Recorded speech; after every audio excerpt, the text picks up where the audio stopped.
Hello, everybody. About Face welcomes you to another episode of our Drop the Mic Mondays. Deal hut, Ishmisha Ali. Hola, mi llamo Ali. Hello, my name's Ali. I'm a military veteran. I was in the Army with the 101st Airborne Division between 2002 and 2006.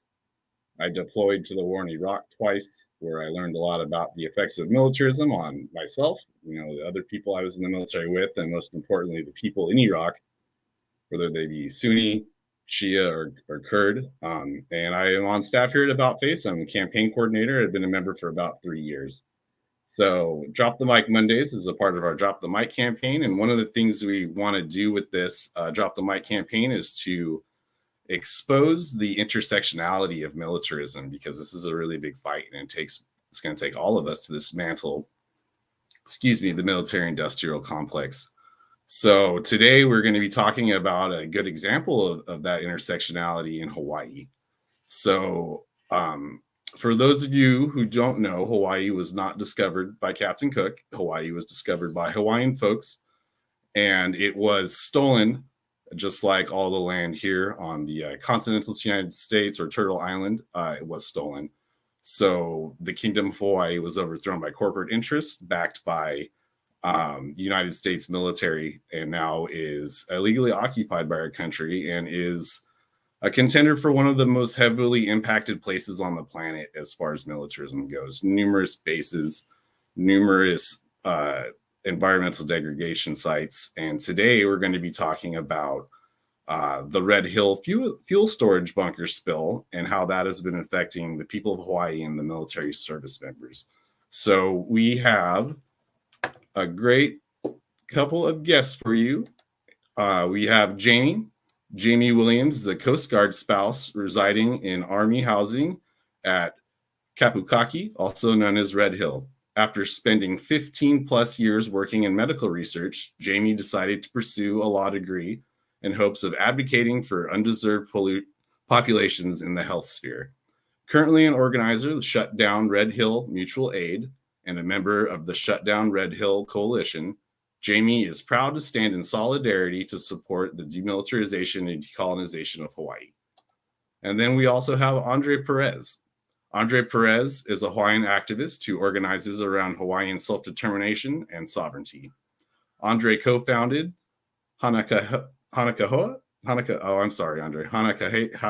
Learning Farm and the Hawaii Unity and Liberation Institute, also known as HULI. Andre was lead organizer for 8 months in Mauna Kea. Andre was lead organizer for the 8-month Mauna Kea occupation and is currently the project director of Hua Kupa Aiki'i, a traditional Hawaiian carving apprenticeship. And I might also add that Andre is our good friend, and we had some shared experience at Mauna Kea. Maybe we'll be able to get to that later. But I'd like to open the floor up to our first presenter, Jamie, who has been on the ground impacted by this. Would you like to tell us a little bit about that, Jamie, to set up the context of the fuel spill and the military response? It's been quite the whirlwind. First, I want to say thank you for having me. Really appreciate it. It is my honor to be a voice for all of those of us who have been through this experience over the last, almost 6 months now. And I think when we talk about 6 months, that's kind of the mind-blowing piece of this, is that this particular event, we've had many leaks over the years. This particular event started about almost 6 months ago now. And even as recently as yesterday, I'm still receiving photos of water and reports of symptoms from families in the area that are still struggling with this and the military's lack of response.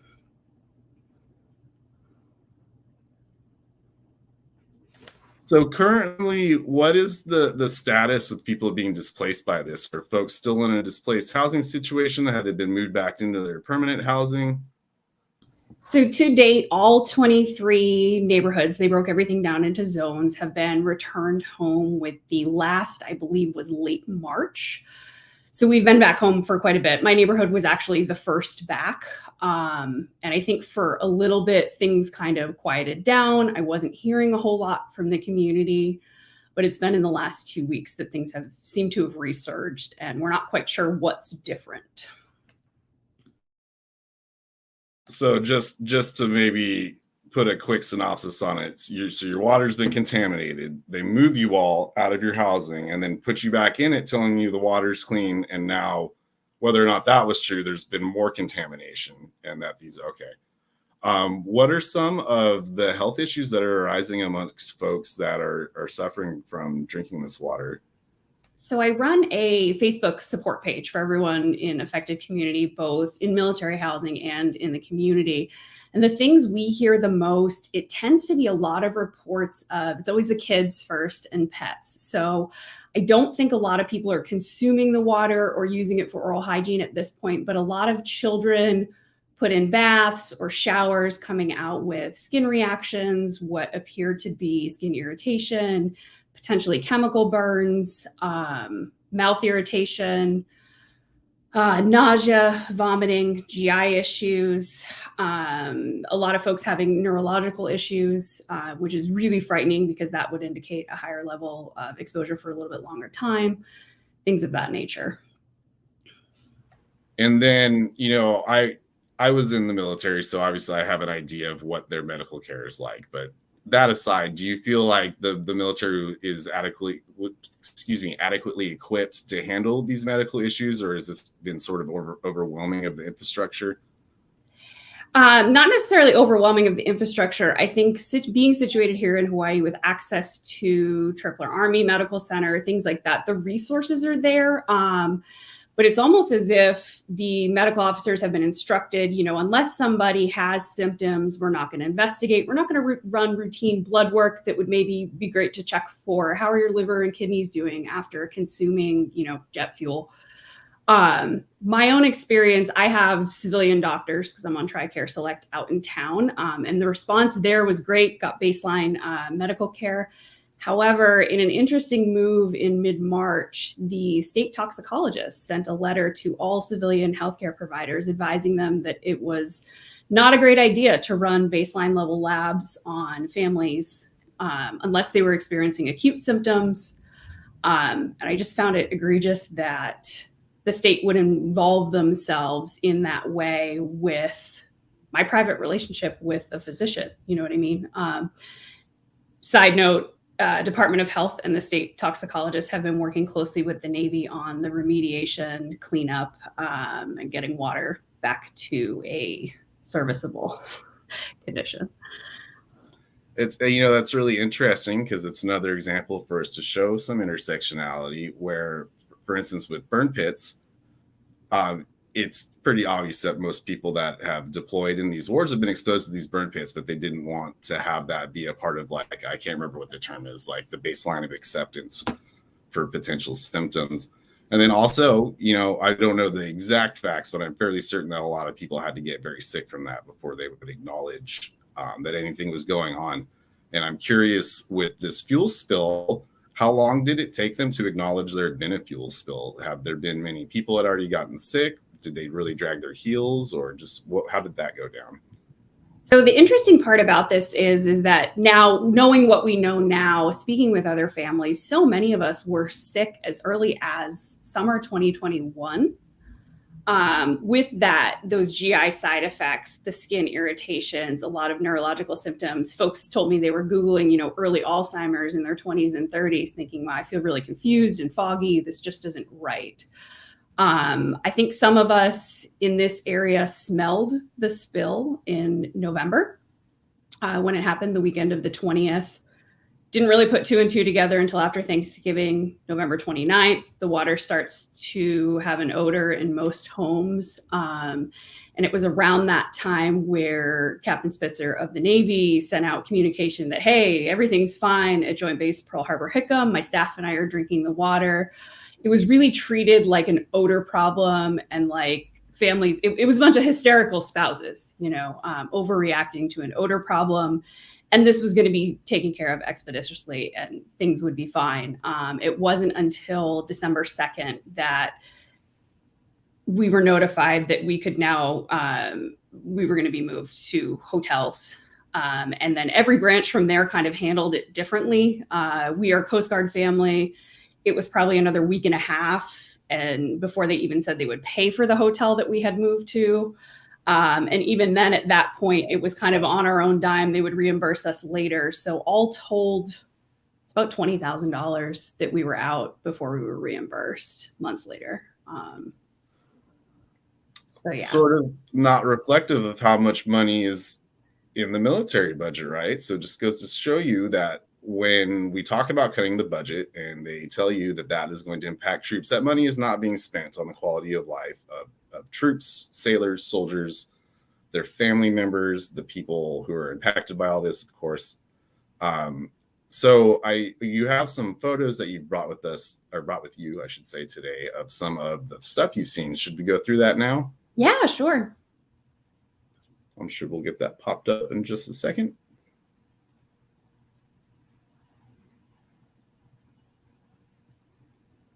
And just walk us through what we're looking at here. And then Sure. let our wonderful backstage person know when you're ready for your next photo.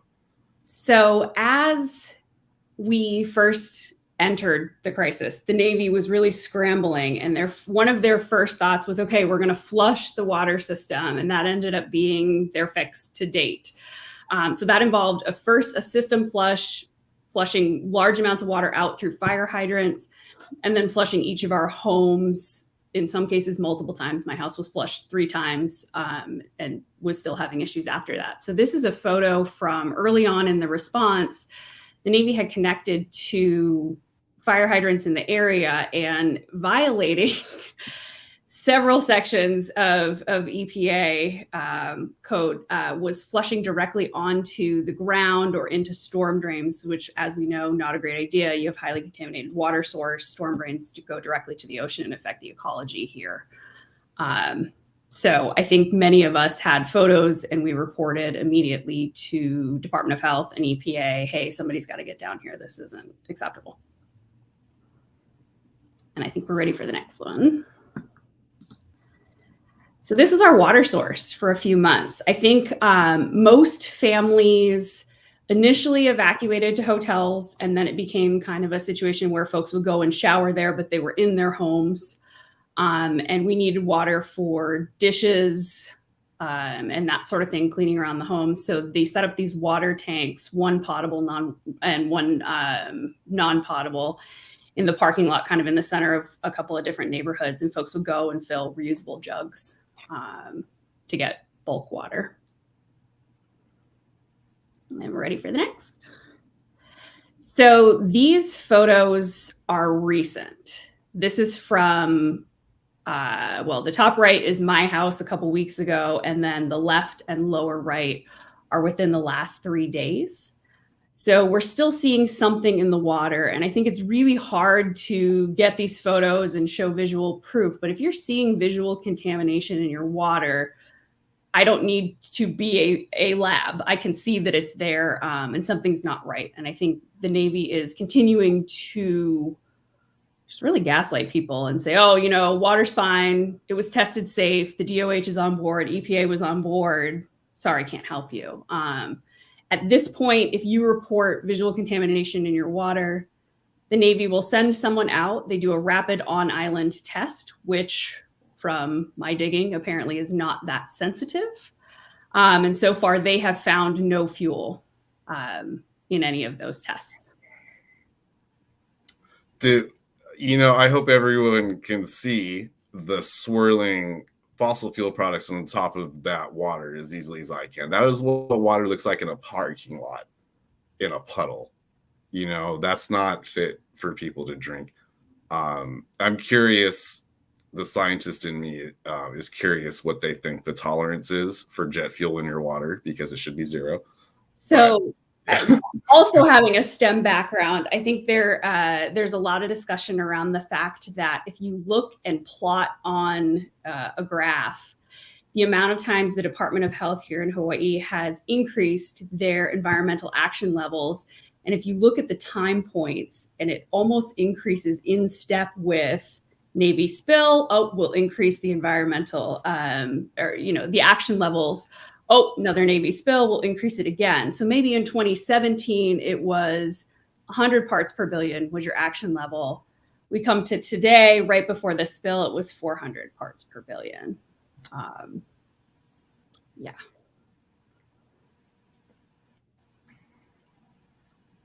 So these were earlier on. And like I said, it's so hard to capture the coating on the water and some of the material in there in photos. This isn't the best venue for it, but some of the, if you have a chance later, some of the social media accounts on Instagram, a lot of folks have videos of themselves turning on their water. I mean, we were lighting our water on fire in December. Ready for the next? So when you think about the military, and folks that have served know, especially when you're overseas, the ever-present nature of the military in your life. They control your housing, your health care, even down to your groceries. So this is a photo of a sign in the commissary here at Pearl Harbor, where at one point they had the misters running, and I think at some point someone realized, oh, hey, that's a bad idea because those misters likely have, jet fuel in them, and we shouldn't be spraying produce. But that persisted up until maybe a month and a half ago. You can go to the next one. Okay, so you talked about in a parking lot puddle. This was so compelling to me. This was taken December 12th, right outside that commissary, and the Navy was flushing sprinklers in the area. And the person that sent me these photos, I had kind of looked at first, and he had taken photos of the parking lot, and I'm kind of like, well, but it's a parking lot. But this is the sidewalk up next to the building. Cars cannot get up here. This was just from the sprinklers. To my horror. So I sent that over to Department of Health and EPA, and again was like, hey, does anybody have eyes on this? Is anyone paying attention? Go to the next. And so this here is my pile of junk at my house. I think a lot of families here have a similar pile. We were instructed to get rid of all of our plastics, all of our silicones. So folks with small children, replacing children's baby bottles, pacifiers, things like that. I went a step further and got rid of any small appliance with stainless steel, hydro flasks, things like that. Speaking with some of my friends that have worked in fuels, there's an additive to JP5 called Frizzy that is corrosive to low-grade stainless steels, like that in your Instapot liner, in your hydro flask, that sort of thing. And we had noticed that the inside of those low-grade stainless steel items, like the hydro flask, just kind of looked eaten up and just not right. And at this point, it's like, no one wants to take a chance. We've seen Camp Lejeune. We've seen how this plays out. Better safe than sorry. Yeah, thank you for that. Yeah, that's heavy. I appreciate you getting such great documentation. That's probably from your STEM background too, right? Indeed. All right, next we're going to welcome on Andre Perez, a wonderful individual I got to spend some time with out at Mauna Kea. Andre, thank you for joining us. I talked a little bit about the context of how Hawaii came to be stolen, and I'm wondering if you maybe want to elaborate as to how these systems of oppression can be polluting y'all's water over there.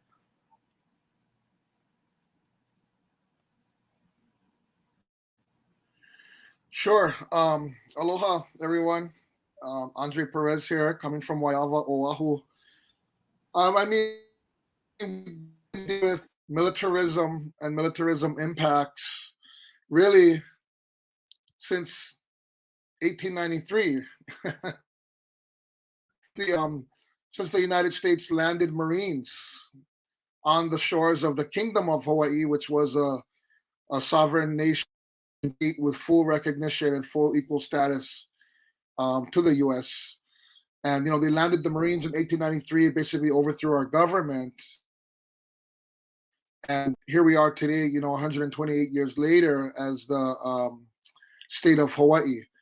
Now, during that time, the military occupied Hawaiian lands for military strategic location purposes, primarily Pearl Harbor.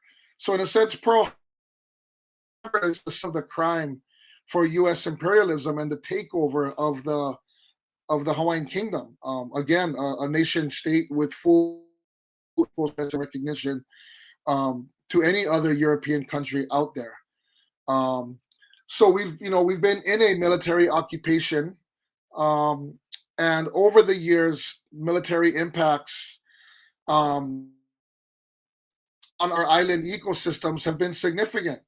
So where I live I have a small farm here in Pearl City, kind of on the southwest of Oahu.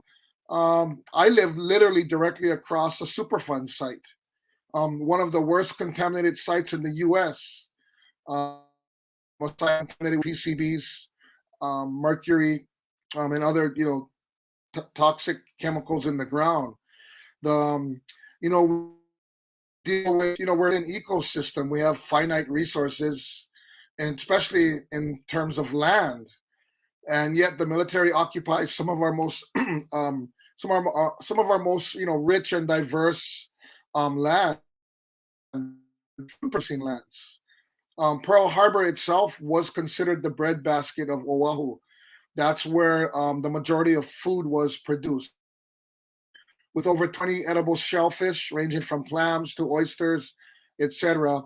And traditional Hawaiian fish ponds, which are these walled enclosures, giant fish ponds to cultivate fish. Pearl Harbor had the greatest concentration of traditional Hawaiian fish ponds, somewhere around 21 to 23 fish ponds in Pearl Harbor. Now, nothing you cannot fish or eat anything that comes to the harbor. The entire harbor is contaminated with signs along the perimeter saying no fishing and not consumption, etc. So Pearl Harbor itself was a concentrated, harbor or bay where there was a significant amount of traditional food production. Now that is completely gone, wiped off, totally condemned. So we deal with militarism in terms of training and operational readiness. Live fire training on some of our um, on some of our fragile ecosystem lands. On the Big Island, there's the Pohakuloa training area, which is a live fire military range. Here on Oahu, we have Lihue near which is another live fire training area. Military occupies significant part of Oahu, etc. Important to note, one takeaway is that Hawaii is the most militarized state in the U.S., with over 140 military facilities, individual facilities, and the military occupies a significant amount of land in Hawaii. Most people, I think, know that the military is not good land stewards. Everywhere they go, the U.S. military leaves behind a trail of contamination and destruction as it pertains to land and water. So here in Hawaii, it's a struggle, because militarism also is directly related to land dispossession. The military condemned the lands, right after Pearl Harbor, and Hawaiian families were displaced, and they took the land and turned it into military training areas. And as I said, major contamination sites around Hawaii related to U.S. military. And I'm a vet, and back in the day, out in the field, the way to dispose of things was dig a hole, everything, to burn it and bury it. That was a common practice. And I had the privilege of working on the Kaho'olawe cleanup, which was an entire island UXO bomb cleanup removal. One of our major Hawaiian islands was used as a military target for over 50 years. It's a small island, 7 miles by 11 miles, approximately about 6 miles off the shoreline of Maui. But they took an entire island and turned it into a bombing range. And in the mid-70s, Hawaiian activists started to struggle and protest and occupy the island. And over the course of a 25-year struggle, and 2 lost, we were able to stop the bombing on Kaho'olawe and take measures to return the island back to the Hawaiian community.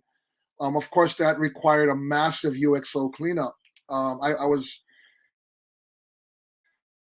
fortunate to work on that cleanup and build a lot about environmental remediation and how the military operates. So they allocated $400 million to clean up this island of UXO, and that barely scratched the surface. I think it cleaned up. There was two types of cleanup, UXO remediation, subsurface and surface. So during that time, they got most of the surface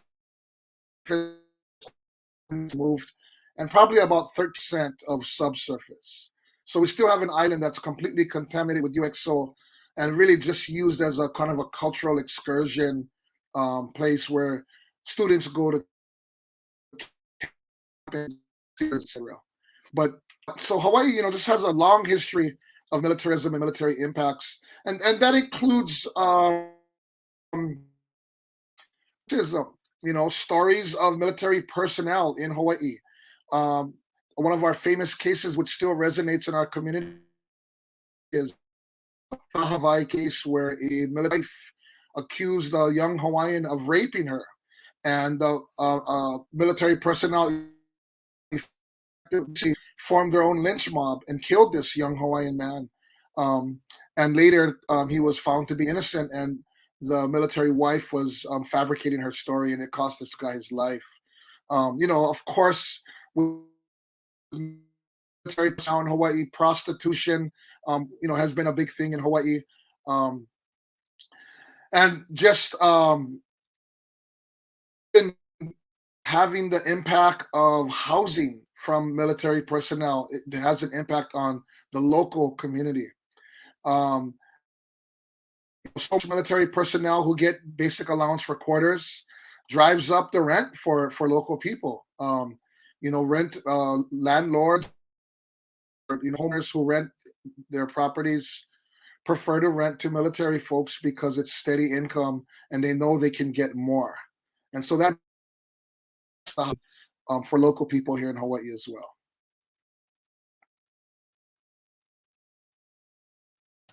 You also brought some photos to share with you today, and from reviewing them, it looks like this is related to your resistance to what's been going on, and you have a long history of resisting things in Hawaii, I think. Right. And so I was wondering if we would like to go through those, and maybe as we're going through there, if you wanted to share a couple stories from Mauna Kea, that would be great.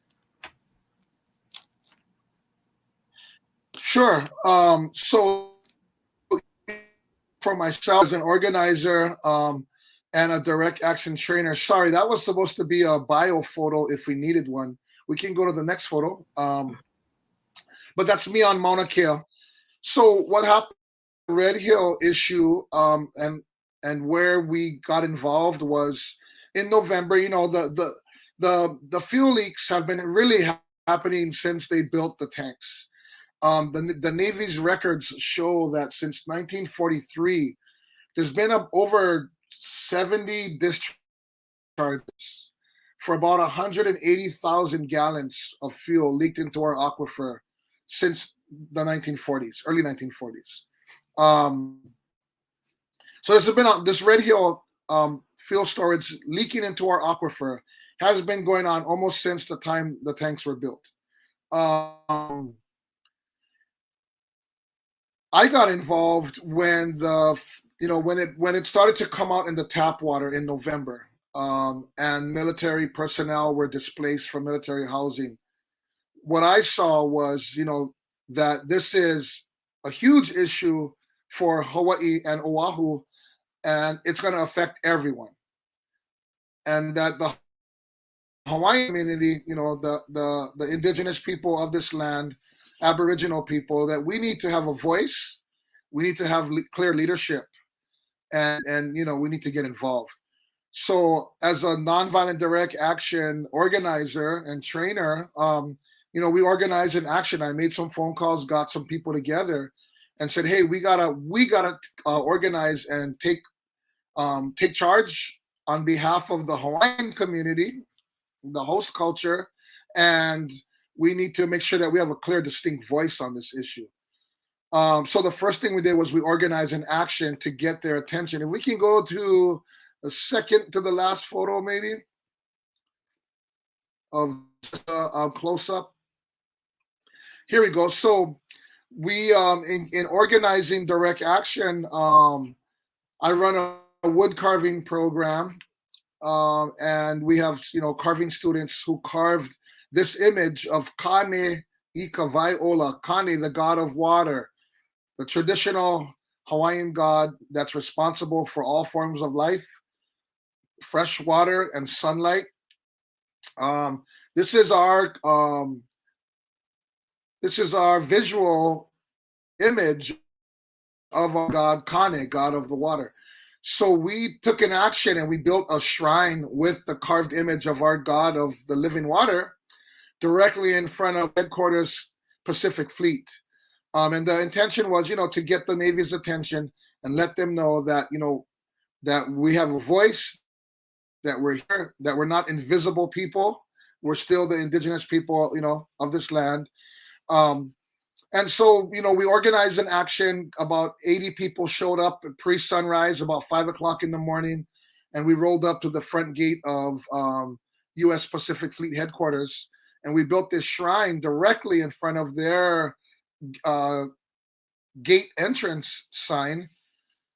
And we were sending a message to the Navy, that we're the Hawai'i, we're the people of this land, and we're not happy, and we're taking action in civil resistance, which was important because now we can go to maybe one of the other slides. But when we built this shrine, within 24 hours, the Admiral of Pacific Fleet, just a bunch of us after the action, sign waving at the entrance to Pacific Fleet Command. But within 24 hours of building this shrine in front of their headquarters, the Admiral was calling and wanting to meet. And so we had to frame this as, the Hawaiian community and, leaders from the community. And they took us seriously. And so we had a meeting set up with the Admiral within 24 hours, Admiral Sam Paparo. And if you think about it, this guy is the, commander for the U.S. Pacific Fleet. And in a wartime situation, he would be sink pack. So talking about, in the context of his responsibility and authority, we're talking about a very powerful military man within the U.S. context, the Pacific Fleet.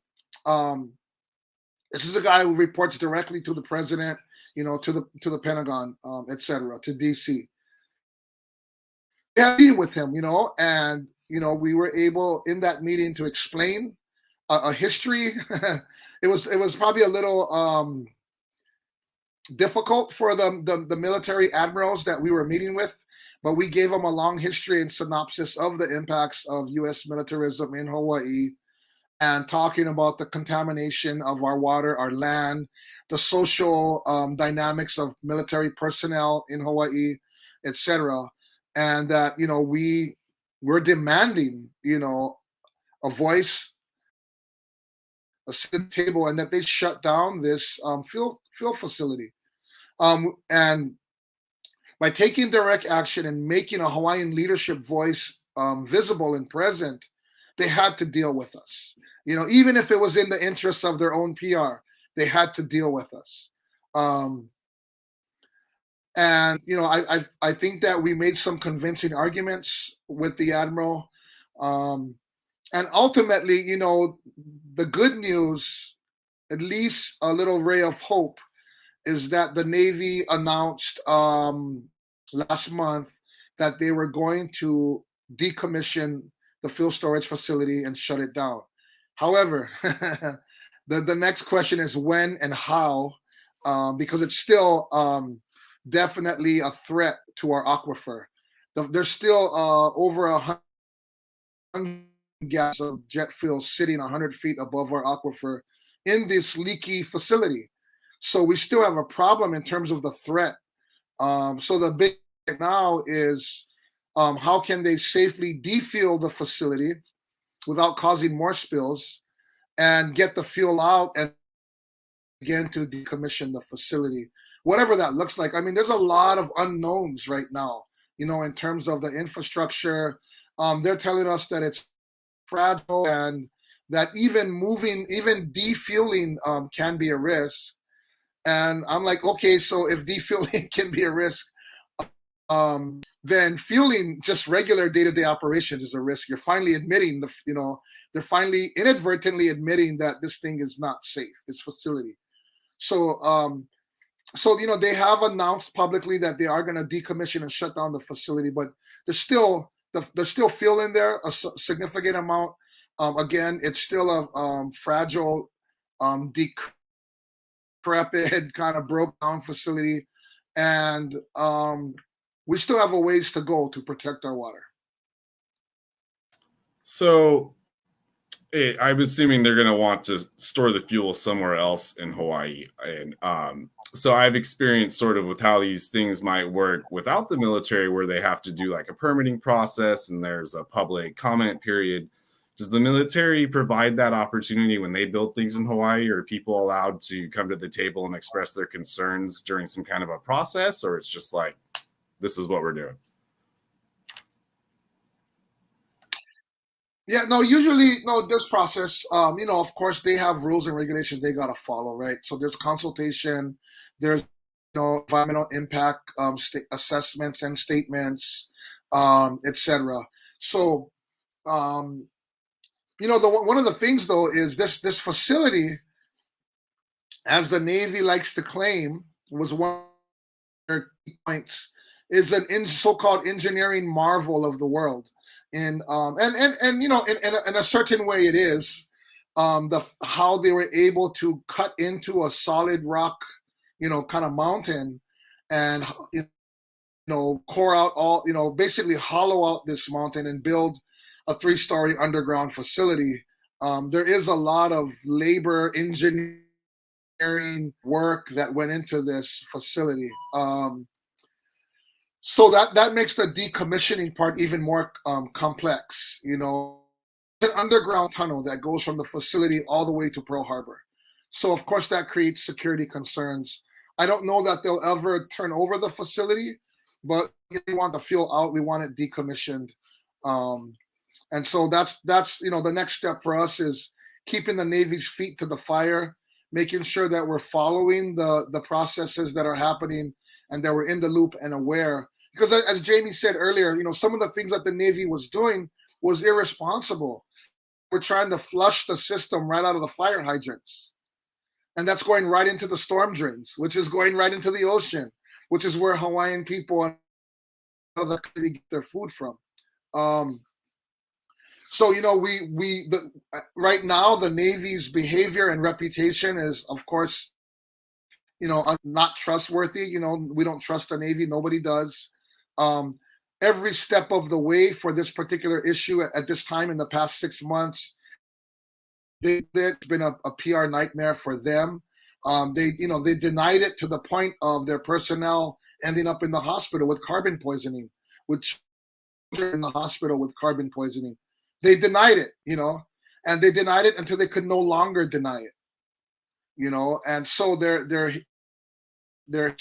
has not been one of a humanitarian approach in terms of caring for their own personnel, health and safety and wellness. Their approach has been to deny and to deflect and avoid taking responsibility for the issue until finally they no longer had a choice. 5,000 people are displaced from their homes, and dozens of people are getting sick. It was really, it really, that's what for the Navy to take responsibility for this, So we're in a situation here now where there's no trust, or credibility from the Navy, and we're just monitoring to ensure that that they follow through and decommission. In terms of alternative forms of storage, what I'm hearing now is kind of interesting, and of course, simultaneously, the Russian invasion of Ukraine was happening throughout this process, and I kind of wonder if that had any impacts on these. But from what I understand now, well, one, let me just say this: our concern was exactly that: where are they going to put a new facility? And it was not going to be a threat to our aquifer. The entire island ecosystem sits on an aquifer. We're an island, so we were very about where they were going to situate a new fuel facility. But what I'm hearing now is perhaps maybe a shift in military operational readiness in the paradigm, because what I'm hearing is they're not going to build a new facility. Most of the fuel is stored on tanker ships, with one large fuel depot located in Australia. Other than that, no facilities will go up in Hawaii, from what we understand. So, and as a vet, it kind of makes sense to me now. The strategy, the operational readiness shift change over time. It makes sense to me that having fuel on the tankers would be desirable. It's mobile and able to transport quickly. Of course, that creates another safety problem. With fuel on a tanker, there's no such thing as secondary containment for a tanker ship. If that, it's straight into the ocean. I think it's really important to really sit with that. The military doesn't care about its personnel or their family members too, and just let that sink in for a sec. Because if they won't even take care of me, who works for them, then that they're not invading Iraq to hate people. They're not sending weapons to Ukraine to help people. They won't even help the people that work for them, right? Or their families, or make just the easiest moral decisions where it's like, we've contaminated these folks' water. Every military value that they teach you as you go through training tells you that you need to make that right. Is that what they're doing? No, because that's not what they're really about. And if you're watching live, or actually, no, if you are watching live right now on whatever platform, if you want to submit some questions to us, that would be great. We're going to start moving towards Q&A. But before we do that, for those of us at home that want to apply pressure to government, to the state to help deal with this, where would you recommend our leverage points are? Is there a particular government official that we should be harassing? What would be your thoughts there? Well, I think one of the important ones is the EPA. We've been meeting with the EPA. They got new leadership. They got new young director, I guess, person of color. And the EPA has been in Hawaii, from DC, and questioning, how the military has managed, these, not only this Red Hill issue with water, but, we've met with the EPA and talked about how they've managed some of their other super. So I would say the EPA is a big one. I think there's a little bit of traction there and receptiveness from the leadership. I met with the several members, and again, people of color at the higher levels. So they were pretty receptive to what we were saying and our experience. So that's one point I would say, EPA for sure. Any other suggestions? I wanted to say, I think Ed Case is an interesting point of contact. I recently watched a congressional hearing regarding military housing safety, and he seemed to think that, do those problems just happen elsewhere? It doesn't really sound like we have those problems in Hawaii. And of course, I had to, just burst out laughing, because it's like, we're obviously dealing with a water contamination crisis, and he seems wholly unaware. And speaking of awareness, I know that's something we've talked about before. Jamie, I understand that you brought some resources to share out for people that do want to increase their awareness about this situation. Is that right? Yes, one of the biggest things we can do on just kind of a grassroots level is getting the word out there. This incident impacted 93,000 plus people in both military housing and the community here. And now that the contamination has spread to the aquifer, and we're headed into summer where water restrictions will become more and more stringent, construction projects are questioning whether they can continue due to permitting issues.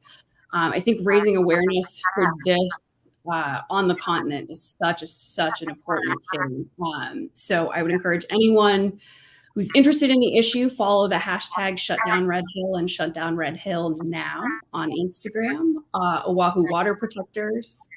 That's at Oahu Water Protectors on Instagram. And then Sierra Club Hawaii, all at the forefront of this issue, as well as my own group, Shut Down Red Hill Mutual Aid. We are working on a grassroots level on the political spectrum to do some organizing, door knocking, those sorts of things, as well as distributing supplies to affected communities. I think we might have a bit of an echo, so I apologize if that's disrupting. Another thing I'm curious to ask to both of you. So I've met land and water protectors just all over now. And, you know, there's people in Flint, Michigan that are water protectors and they may not even call themselves that, you know. So I'm curious if you have any thoughts about how we can build intersectionality throughout all these movements that are obviously like we're all showing up for the same thing, but maybe we're still not showing up for each other. I think there's a huge opportunity for growth in that space, connecting affected communities. There's also the island of Vieques in Puerto Rico, folks affected community in Alaska with water contamination, and not to be self-indulgent, but I will give a plug for Sierra Club Hawaii. Will be hosting a panel later this month. They'll put out some info on social media, connecting those communities I just mentioned, and hosting a panel to facilitate discussion on how we can help each other.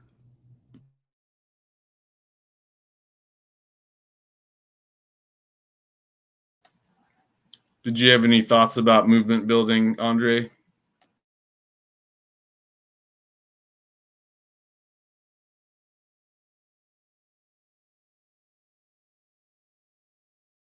I was thinking the same thing, that, you know, having that sort of, you know, intersectional solidarity. My thoughts have been with Flint, that we need to be talking about Flint in conjunction with Red Hill.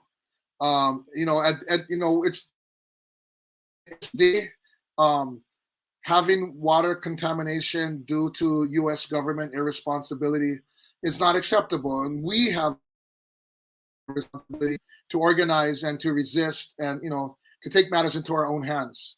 You know, I mean, here's an example of what happened here in Hawaii with Red Hill. Just, you know, I was in contact with an Army major mother named Mandy Fight. She was a commander, and her severe carbon, very sick from the water in their house, and they were told repeatedly the water's safe to drink. Nothing wrong with the water. You can use the water now. We flush the system, etc. And finally, you know, when they were displaced from the military had to acknowledge that something was wrong, they started doing water quality testing. Now, this is an Army major that's living in housing that's managed by the Navy. You know, before, you know, they were saying, oh, you know, it's safe to move back into your house. She was saying, okay, well, can I get a copy of the water quality report of the water test?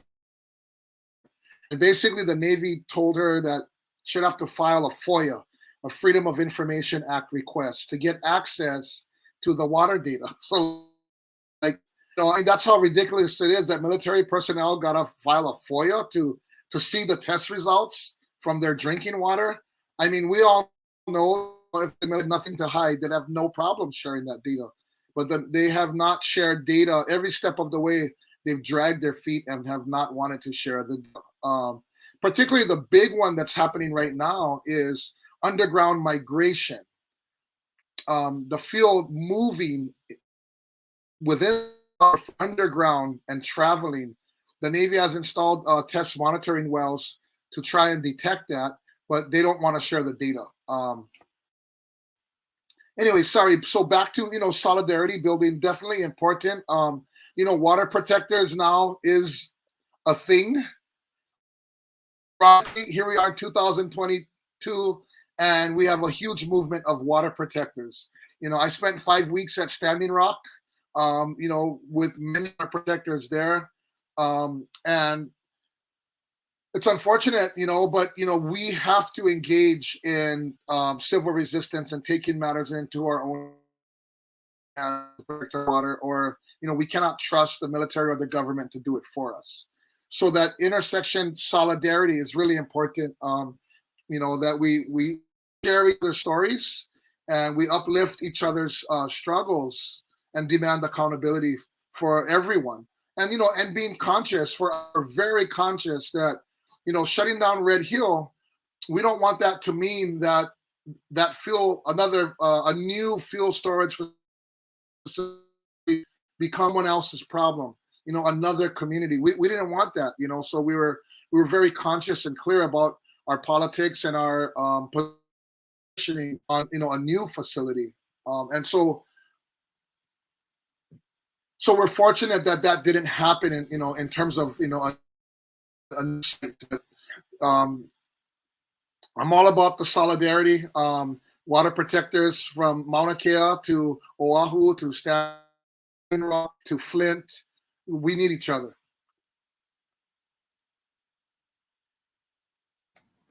Thank you for that. So, unfortunately, we're coming up towards the end of our time together, and I just want to talk to both of you all day, but I unfortunately am going to have to ask for your final thoughts, your closing remarks that you might have on this issue. Jamie, I'd like to open the floor to you first. Do you have anything you'd like to leave us with? First, I want to share gratitude to the entire organizing community that has been driven for so many years by Native Hawaiians here in Hawaii. They immediately wrapped their arms around me, around my community, without question of whether we deserved that or not. And in many cases, maybe we didn't. So thank you for that. And the other thing is, just to folks, speaking to folks, military folks coming to the area, I think it is our kuleana, our responsibility that if we are going to be here, you are a guest in this community. So get out there as you can, go to sign wavings, go to cleanups, speak on this issue, because without that voice and that solidarity with the other groups in the area, this issue dies and goes quietly, and the military will continue to do what they have always done, which is destroy environments worldwide. They're the nation's #1 biggest polluter, and that just can't be, not in 2022. Thank you very much, Jamie. Closing thoughts, Andre? Closing thoughts is,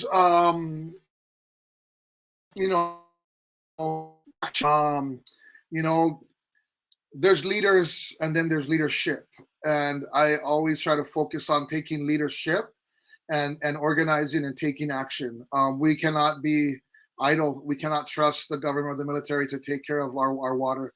So we have to be involved. I want to say thank you and mahalo to About Face for hosting us, and really for About Face, for all of the vets associated with About Face for standing up for just taking the positions that you have around human rights, around environmental justice, and justice for indigenous, etc. I've been really fortunate to know About Face for several years now and work with you folks a lot closer. I'm just really grateful and have a lot of gratitude for the courage that you folks have as vets who are getting involved in social justice, environmental justice, etc., and efforts, which is really important. I mean, Red Hill is a direct result of the U.S. war machine, and so if we want to, affect, the peripheral impacts of war, then let's start addressing war itself. Thank you to About Face, to you, Ali, and the rest of the team, and thank you to Jamie.